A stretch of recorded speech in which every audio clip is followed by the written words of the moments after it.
All right, let's dive right in. We're going to break down the real mechanics of discipline, pulling from this incredibly powerful motivational speech that, honestly, just cuts through all the usual fluff to get right to the truth. So, the whole thing kicks off with a pretty sobering fact. Think about this. Less than 1% of people are naturally extraordinarily gifted at something. We're talking about that once-in-a-generation, savant-level kind of genius.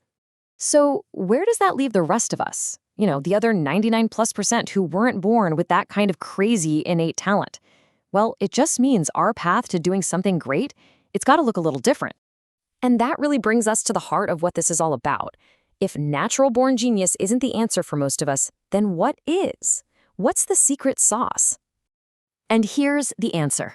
For pretty much all of us, greatness isn't something you just stumble upon. Nope. It's forged, it's built, piece by piece, day by day, one choice at a time, and it's all through discipline. Okay, so let's start there. Let's really dig into this 99% reality and figure out how we so often find ourselves in places we never, ever planned on being.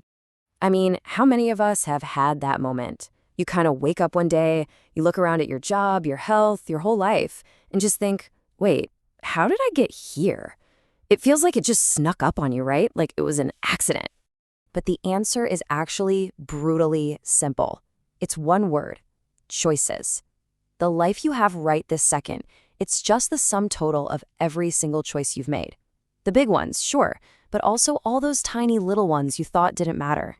And this is what's so fascinating about how this works. It's almost never one big, disastrous decision that gets you off track.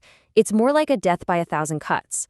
You make one small, bad choice, nothing bad happens right away, so it feels harmless. So you make another one, then another. And before you even realize it, you've built this whole habit, this unconscious routine of making bad choices. That's what leads to that "how did I get here" moment. So the question is, what's behind all these bad choices? To figure that out, we have to pinpoint the real enemy of our progress. Most of us, we think the enemy is just plain old laziness. We get so down on ourselves for not being motivated. But what if laziness isn't the problem? What if it's just a symptom of something way deeper? The argument here is that the real root cause is our craving for comfort. And we're not just talking about wanting to chill on the couch. This is an active desire to avoid anything that feels hard or unnatural. It's this deep, subconscious belief that if something takes effort, we should steer clear. And that default setting, man, it just wrecks our best intentions. And this quote just nails it. Laziness isn't the disease, it's the fever, it's the symptom. The real infection is the worship of comfort. When you value feeling easy above everything else, even your own long-term goals, when comfort becomes your god, of course laziness is what you get. Okay, so if we're all stuck in this loop, making bad choices because we worship comfort, how in the world do we break out? Well, this next part is the turning point. So just look at this contrast. On one side, you've got the easy road, just lying to yourself. Everything's fine, I'm doing enough, I don't really need to change. But on the other side, you've got the hard path, being brutally, radically honest with yourself, admitting, hey, I could be better, acknowledging I could be doing more. That moment of confrontation with the truth, that's the starting line. And this is such a key point. You don't go out and find discipline. It's not some hidden treasure you have to hunt for. The idea here is that discipline is summoned. The second you stop lying to yourself, the second you face that hard, uncomfortable truth of where you are versus where you could be, boom, discipline shows up. It's the automatic, natural response to genuinely wanting to change. So once discipline answers the call, you've got to know how to use it. This next part is all about how to forge that disciplined version of yourself. And there's this really interesting distinction made here. We kind of romanticize the "I can do anything" version of ourselves, right? The one with limitless potential. But the problem is, that version is usually all over the place, totally unfocused. The truly powerful version of you is the disciplined you. The one who gets that real strength comes from focus, from setting boundaries and clear parameters. And this is exactly what those parameters look like in real life.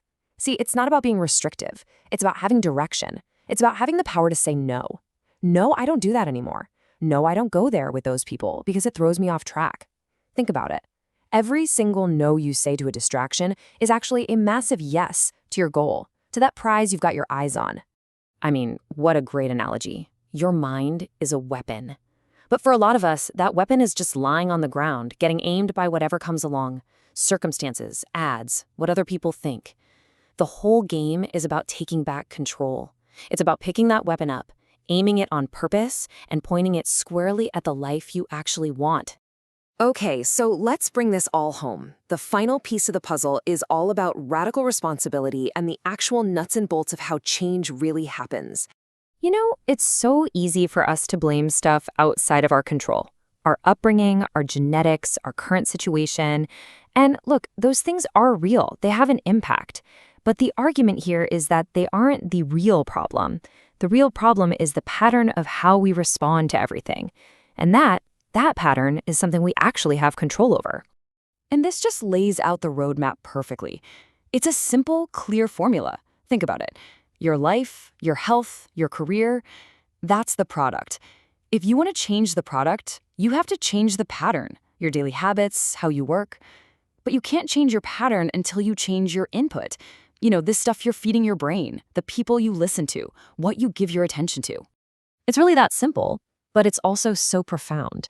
You just can't expect a different result, a different product, if you keep running the same old program, the same old pattern, day after day after day. And so we land on this final, really provocative idea. At first, it might sound harsh, but it's actually meant to be the most empowering thing you can hear.